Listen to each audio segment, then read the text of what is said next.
And Brazil's 5 World Cups still tops the all-time list, but their last one was way back in 2002. Since then, they've been knocked out 3 times in the quarters and once in the semis, which was that famous big loss, 7-1 to Germany on home turf in 2014. And I'm really sorry to be bringing that up because we do now welcome in ESPN's Brazilian journalist, Gustavo Hofman. Gustavo, it is great to have you with us. Listen, 20 years on, is this the best side we've seen for Brazil since that 2002 team?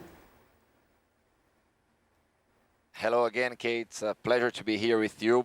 Well, I think it is. I think it is because we can talk about the team which played in the 2006 World Cup. That was a stellar team with Kaká, Ronaldinho, Ronaldo, Roberto Carlos. But that was a group of players, a very good players, but that was not a really good team.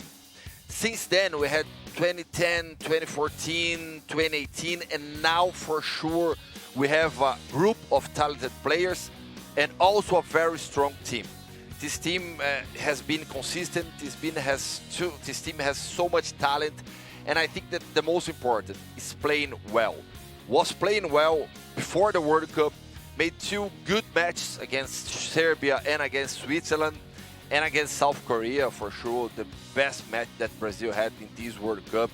They are confident, they are playing well, they have a very good head coach, and they are a group of talented players playing as a team. Especially that first half, weren't they absolutely brilliant? But, Gustavo, if I was to ask you where this side are most vulnerable, what would you tell me? Well, if we talk about only official matches, okay? The Brazilian team with Tite has lost only 3 matches. The last one against Cameroon with the reserve team. And the other 2 were against Argentina in the final of Copa America 2021 and against Belgium in the quarterfinals in 2018 World Cup.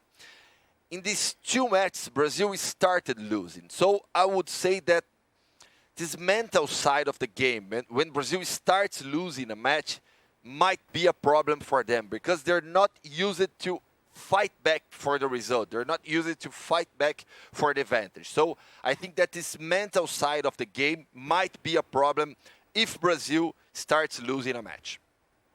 I want to talk about the motivation side of things, though, Gustavo, and ask you how much Pele is a motivating factor for this Brazil team right now.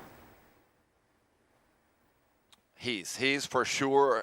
Pele is a legend, not only for Brazil, for the whole world of football.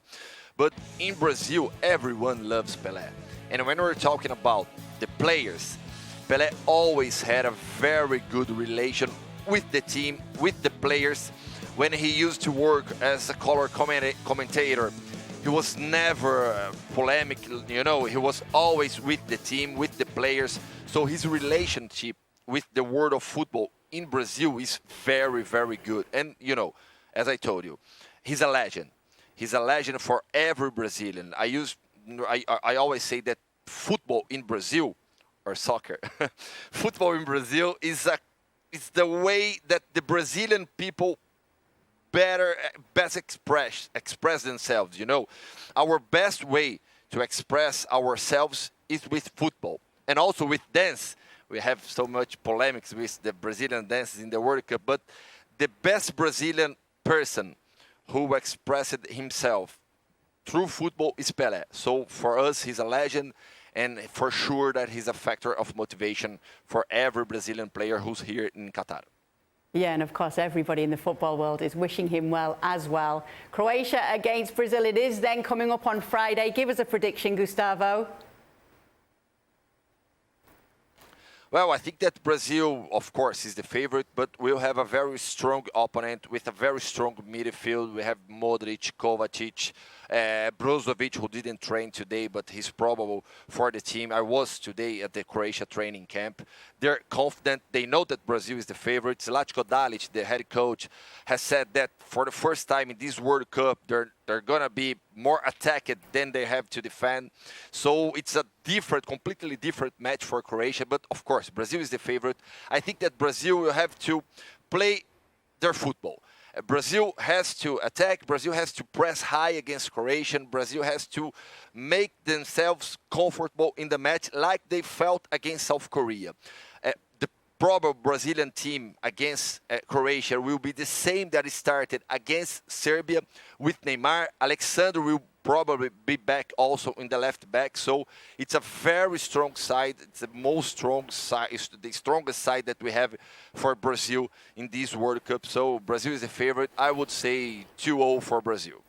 Well, thank you very much for watching ESPN on YouTube. For more sports highlights and analysis, be sure to download the ESPN app. And for live streaming, premium content, and let's not forget as well, ESPN FC 7 days a week. Subscribe to ESPN Plus.